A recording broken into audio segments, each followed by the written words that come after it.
Voilà toutes les données de l'énoncé. Je me suis permis de rajouter des lettres. Une base ABCD, carré, de côté 3 cm. Un sommet principal S, ça c'est le nom que j'ai rajouté. Et dans la mesure où la pyramide est régulière, le point H, qui est le pied de la hauteur issu du sommet principal, se trouve au centre du carré. Il nous manque donc plein de données, plein d'informations. Il nous faut en fait calculer SA. Or, on ne connaît pas SA. Pour connaître SA, il faudrait à la limite connaître HA. Si on connaît HA, dans le triangle SHA rectangle H, on peut utiliser le théorème de Pythagore. Comme j'ai dit, H, c'est le centre de la base. Donc ça veut dire que HA, c'est la moitié de AC.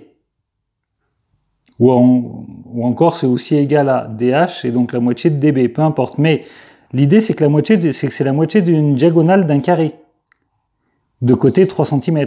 On peut donc encore utiliser le théorème de Pythagore pour calculer la diagonale. On va donc utiliser 2 fois le théorème de Pythagore, et on pourra trouver la longueur SA, et ensuite faire le patron.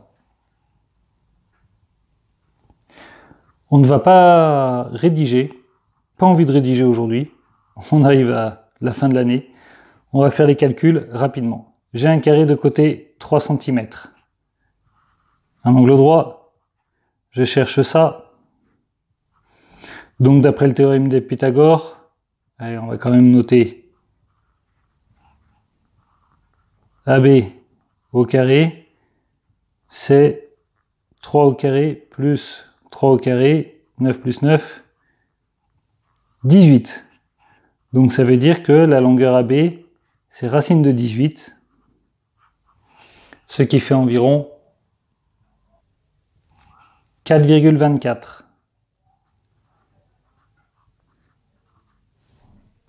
Alors si j'arrondis, 4,24.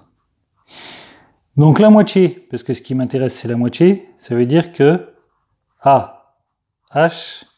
c'est égal à environ 2,12.